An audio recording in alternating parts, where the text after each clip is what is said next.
अपने देश में हम सीमेंट उद्योग की प्रगति को देखते हैं तो इस तालिका में आपको 1950 से लेकर 2011 के मध्य के आंकड़े नजर आ रहे हैं और इसमें हम देख रहे हैं कि जो सीमेंट उद्योग है उसकी स्थापित क्षमता, वहां पर किया गया प्रोडक्शन जो उत्पादन है और उस क्षमता का कितना प्रतिशत जो है वो उपयोग किया गया।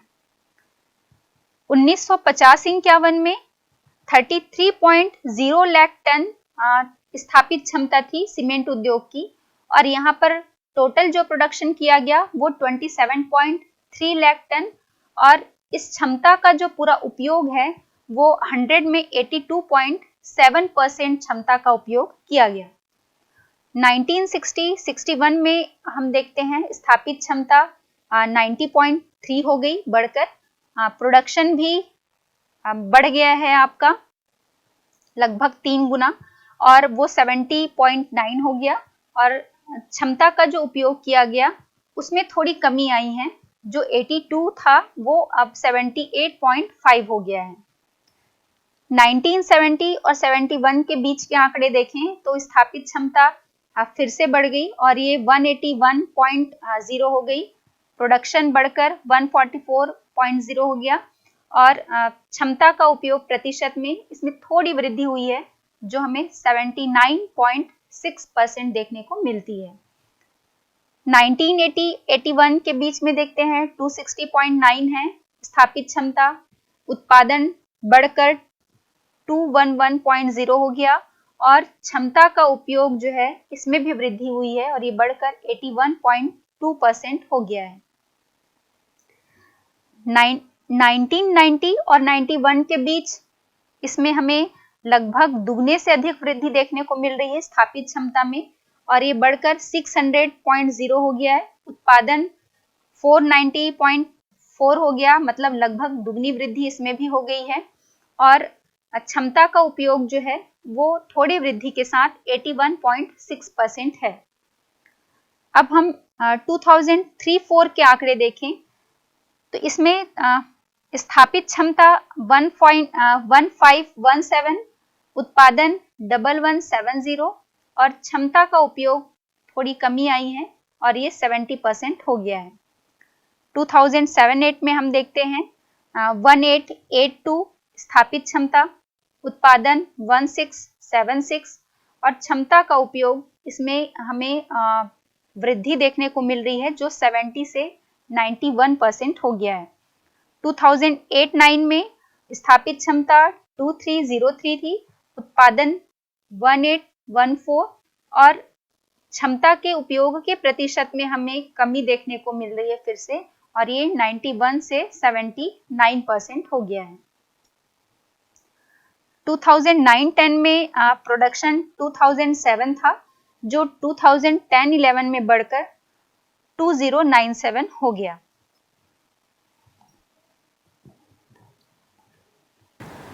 आइए अब हम बात करते हैं पटसन उद्योग के विषय पर। पटसन उद्योग के लिए हमें पता है कि प्रमुख कच्चा माल जो है वो जूट होता है और जूट से बने आप अपने घर में गलीचे, दरियाँ, बैग, चटाई ऐसे बहुत ही जो अलग अलग प्रकार के सजावटी सामान, ये सारे सामान आप उपयोग करते होंगे, तो इन सभी का निर्माण जो है वो किसी उद्योग में होता है। तो हम बात करते हैं पटसन उद्योग के विषय पर। बच्चों, यदि हमारे भारत में हम पटसन उद्योग की बात करें तो ये सबसे पहले स्कॉटलैंड निवासी जो जॉर्ज ऑकलैंड ने 1855 में कोलकाता के पास जो रिश्रा नामक स्थान है वहाँ पर पटसन उद्योग की स्थापना की थी। अब यहाँ जो जूट मिल स्थापित हुआ, यहीं से हम देख सकते हैं कि कोलकाता के आसपास या हम कहें कि हुगली नदी के किनारे किनारे ही भारत में जितनी भी जूट मिलें या पटसन उद्योग हैं उसका केंद्रीकरण देखने को मिलता है। इस बात का अंदाज़ा हम इसी से लगा सकते हैं कि भारत में कुल 73 मिलें जो हैं उनमें से लगभग 55 मिलें जो हैं वो यहीं पर स्थापित हैं। हुगली नदी के किनारे। अब इस उद्योग से हम देखें कि लगभग 2.5 लाख लोगों को रोजगार जो है वो मिला हुआ है। पूरे भारत के 2.5 लाख जो लोग हैं वो पटसन उद्योग के माध्यम से उन्हें रोजगार मिला है।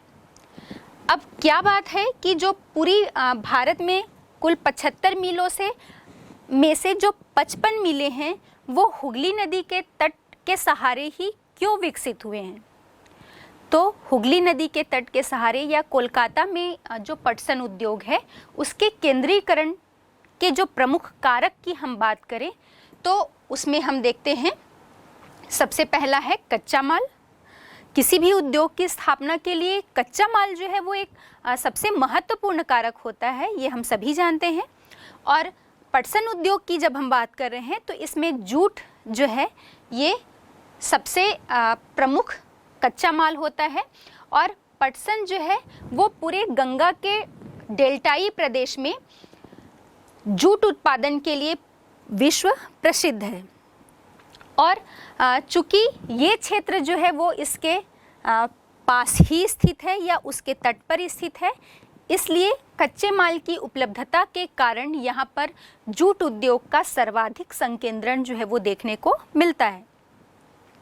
दूसरा प्रमुख कारक हम देख सकते हैं जो यहीं पास स्थित छोटा नागपुर का पठार है, यहाँ से इसे कोयला मिल जाता है। और जो दामोदर घाटी परियोजना है यहाँ से इसे जल विद्युत की आपूर्ति हो जाती है।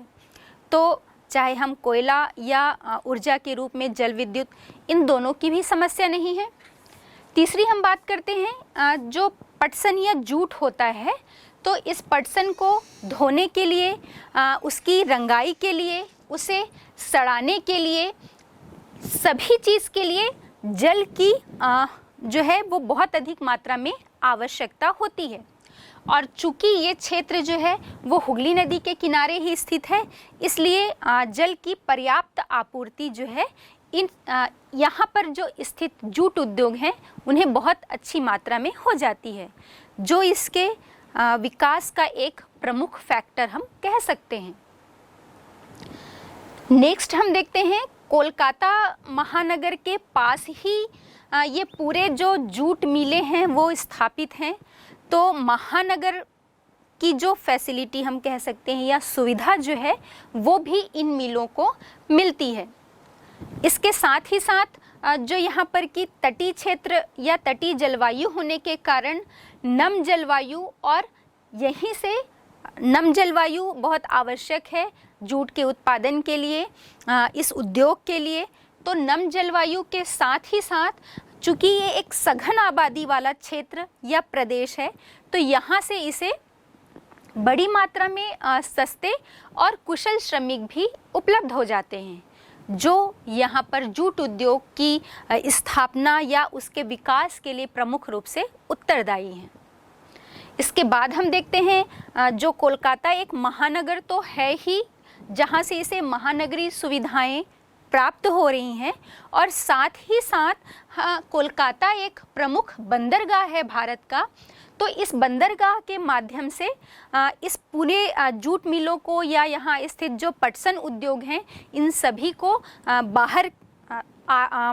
बाहर की तरफ माल भेजने के लिए या वहाँ से मंगाने के लिए, या हम कह सकते हैं कि आयात और निर्यात की बहुत अच्छी सुविधा जो है ये प्राप्त हो जाती है। और हम सभी को पता है कि जल परिवहन जो है वो एक परिवहन का बहुत ही सस्ता और सुलभ माध्यम है, और यहीं से कोलकाता बंदरगाह की निकटता के कारण इस क्षेत्र को ये सुविधा जो है वो आसानी से उपलब्ध हो जाती है। तो हमने देखा कि हुगली नदी के तट के किनारे किनारे ये जितनी भी जूट मिलें या पटसन उद्योग जो हैं वो विकसित हुए हैं, तो ये प्रमुख फैक्टर जो हैं वो इसे प्रभावित करते हैं या उसके विकास के लिए हम उत्तरदायी कह सकते हैं। अब हम देखते हैं कि पटसन उद्योग का वितरण भारत के किन किन क्षेत्रों में, किन किन राज्यों में पटसन उद्योग जो है वो वितरित है। तो अभी तो हमने बात की कि सबसे प्रमुख रूप से ये कोलकाता या पश्चिम बंगाल हम कह सकते हैं, पश्चिम बंगाल में प्रमुख रूप से इसका वितरण या संकेंद्रण देखने को मिलता है और पश्चिम बंगाल में भी हुगली नदी के तट के किनारे किनारे इनका सर्वाधिक विकास हुआ है। तो पश्चिम बंगाल में लगभग पूरे भारत के जूट उत्पादन का 84%, 84% जो प्रोडक्शन है वो अकेले पश्चिम बंगाल में ही होता है। और इस पश्चिम बंगाल के हम देखें कोलकाता, हावड़ा, रिसरा, बजबज, शिवपुर और इसके साथ ही साथ श्यामनगर, ये जो है ये श्यामनगर और बांसबेरिया, ये प्रमुख क्षेत्र हैं पश्चिम बंगाल के जहां पर जूट उद्योग का वितरण देखने को मिलता है। इसके बाद हम आ जाते हैं आंध्र प्रदेश पर। तो आंध्र प्रदेश में हम देखते हैं आंध्र प्रदेश का दूसरा स्थान है जूट के उत्पादन में और ये पूरे भारत का लगभग 10% जो है जूट का उत्पादन करता है। अब यहाँ पर जो प्रमुख क्षेत्र हैं जहाँ पर जूट मिलें स्थापित हैं या जहाँ जूट का उत्पादन किया जाता है, तो उसमें हम देखते हैं गुंटुरु है, विशाखापट्टनम, पूर्वी गोदावरी, फिर चिल्लीवेल्सा, इलिरू और ओंगले, ये जो हैं ये प्रमुख क्षेत्र हैं आंध्र प्रदेश के जूट उत्पादन के। नेक्स्ट हम देखते हैं उत्तर प्रदेश। उत्तर प्रदेश जो है यहाँ पर यदि हम बात करें तो उत्तर प्रदेश के कानपुर, सहजबान जो गोरखपुर में है, ये प्रमुख जो है जूट मिलें यहाँ पर स्थापित हैं। नेक्स्ट है बिहार। तो बिहार में हम देखते हैं बिहार का पूर्णिया, कांठार और दरभंगा, ये जूट उत्पादक प्रमुख क्षेत्र हैं। और बच्चों हमारे छत्तीसगढ़ में तो आप बहुत अच्छे से परिचित हैं कि छत्तीसगढ़ में रायगढ़ में प्रमुख रूप से जूट का उत्पादन जो है वो किया जाता है, या रायगढ़ जिला जो है वो जूट उत्पादन केंद्र के लिए प्रसिद्ध है। और इसके अलावा ओडिशा, तो ओडिशा में हम देखते हैं कटक में जूट का उत्पादन किया जाता है। तो ये पूरे भारत के जो हैं ये प्रमुख पटसन उद्योग यहाँ स्थापित हैं, या हम कहें कि जूट का उत्पादन प्रमुख रूप से किया जाता है। अभी हमने जूट उत्पादन के विषय में बात की। हमने देखा कि देश में जो जूट से निर्मित वस्तुएं हैं उनका निर्यात कम हुआ है और इसकी खपत काफी बढ़ गई है। जो विश्व के बाजार हैं उनमें जूट के माल का निर्यात और बढ़ाने के लिए और इसके उपयोग के नए क्षेत्रों का पता लगाने के लिए जो हमारे पड़ोसी देश हैं नेपाल, बांग्लादेश और साथ ही साथ थाईलैंड और भारत ने मिलकर जूट इंटरनेशनल की स्थापना की है। आइए हम बात कर लेते हैं इस उद्योग की प्रमुख समस्याओं के विषय पर। ये उद्योग अभी इन प्रमुख समस्याओं से जूझ रहा है। पहला तो हम देखते हैं जो निर्यात बाजार है। इस निर्यात बाजार में कारपेट व पैकिंग वस्त्र की घटती मांग। दूसरा, निर्यात व्यापार में पटसन निर्यातक जो देश हैं उनके बीच कठिन प्रतियोगिता है, इसका सामना भी इस उद्योग को करना पड़ रहा है। तीसरा, जो जूट निर्मित कारपेट और पैकिंग वस्त्र हैं उनकी लागत मूल्य बहुत अधिक होने से ये काफी महंगी हो जाती है, जो इस उद्योग की प्रमुख समस्या है। फिर नेक्स्ट है जो कृत्रिम रेशे हैं, उन कृत्रिम रेशों के जो कारपेट हैं और पैकिंग के सामान इन जूट की अपेक्षा जो है वो काफी सस्ते मिलते हैं और साथ ही साथ आकर्षक भी होते हैं। इसके कारण इससे इसे कठिन प्रतिस्पर्धा या प्रतियोगिता का सामना करना पड़ रहा है। फिर नेक्स्ट है कच्चे माल की कमी और जो आधुनिक संयंत्र हैं पटसन उद्योग के उनका ना होना या उनकी मात्रा बहुत कम होना। तो ये प्रमुख समस्याएं हैं जिनका सामना हमारे देश में जूट या पटसन उद्योग को करना पड़ रहा है।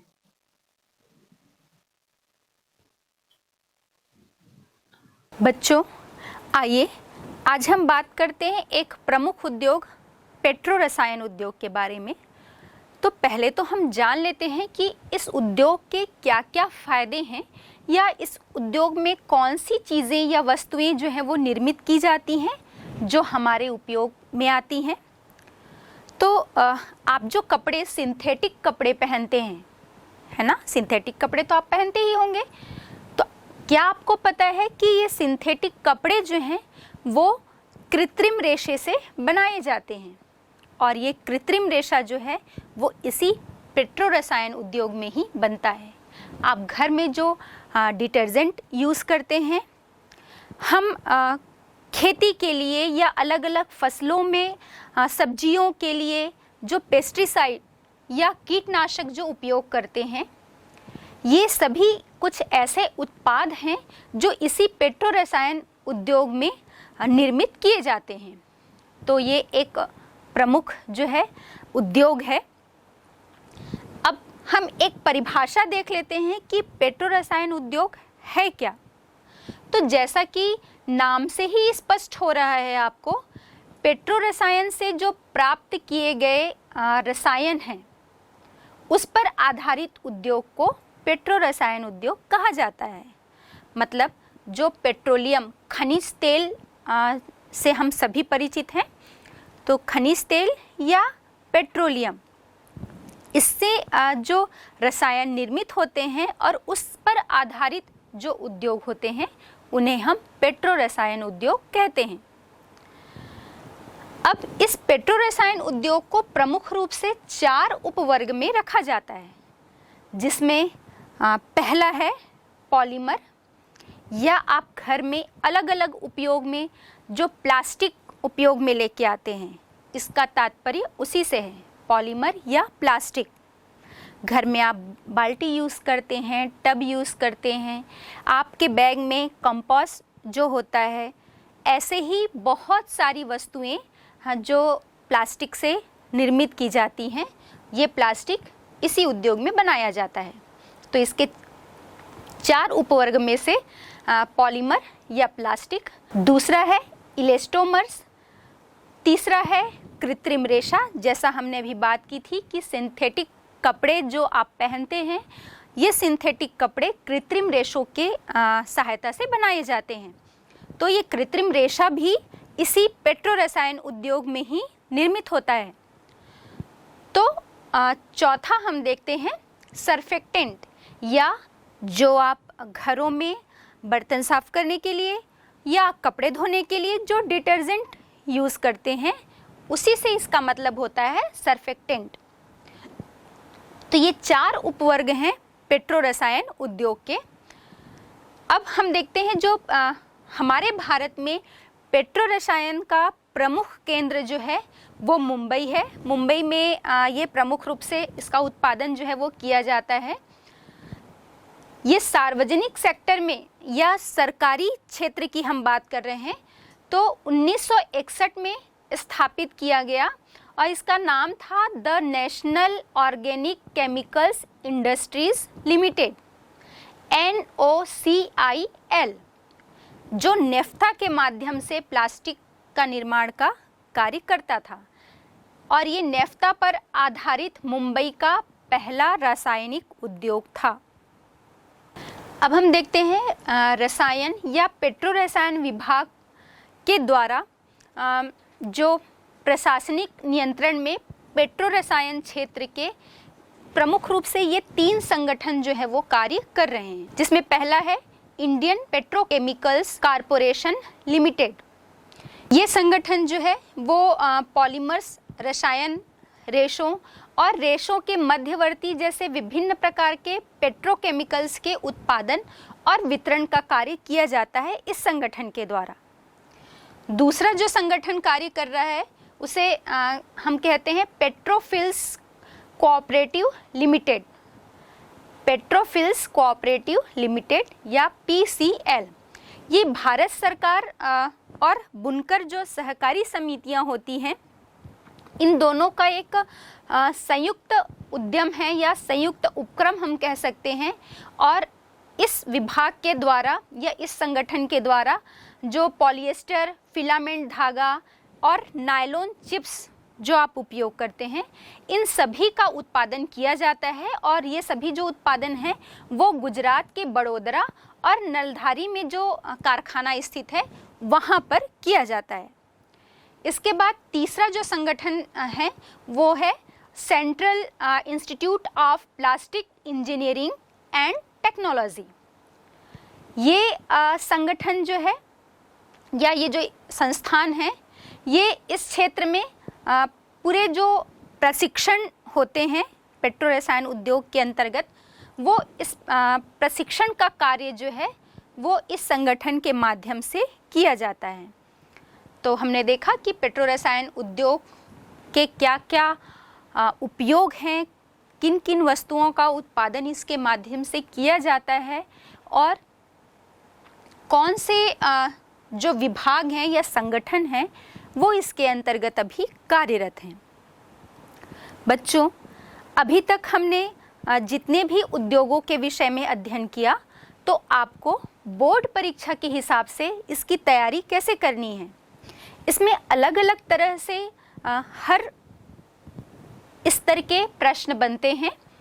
जैसे अति लघु उत्तरीय प्रश्न में आपसे पूछा जा सकता है कि किसी भी उद्योग के विषय में, जैसे चीनी उद्योग की हम बात करें या सूती वस्त्र उद्योग की बात करें, तो पहला सूती वस्त्र कारखाना या पहला चीनी उद्योग, पहला सीमेंट कारखाना कहाँ पर स्थापित किया गया।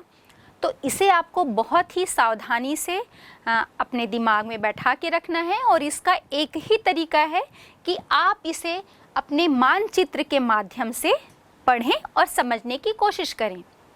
साथ ही साथ जब दीर्घ उत्तरीय प्रश्न पूछे जाते हैं किसी भी उद्योग के विषय में, तो आपको टू द पॉइंट उसमें आंसर लिखना है। जैसे कि उस उद्योग की स्थापना पहले कब की गई, भूमिका के विषय में वो क्या है, वो उद्योग की उपयोगिता क्या है, फिर उसके उत्पादन के विषय में, फिर वितरण के विषय में किन किन क्षेत्रों में उत्पादन किया जाता है, किस क्षेत्र का कितना प्रतिशत उस उत्पादन में योगदान है, और साथ ही साथ पूरे भारत में उसके वितरण के विषय पर।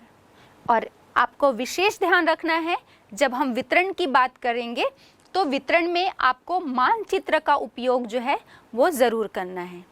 तो ये बहुत आवश्यक हो जाता है कि जब आप भारत का भूगोल पढ़ रहे हैं, चाहे उसके किसी भी क्षेत्र के विषय में आप पढ़ें, तो मानचित्र का आप विशेष ध्यान रखेंगे। और आपकी कोशिश यही होनी चाहिए, या आप इसे अनिवार्य मानकर चलें कि कोई भी उत्तर आपसे पूछा जाता है तो आप उस प्रश्न का जो उत्तर है वो बिना मानचित्र के ना दें। इससे आपके अंक या नंबर पर बहुत प्रभाव पड़ता है।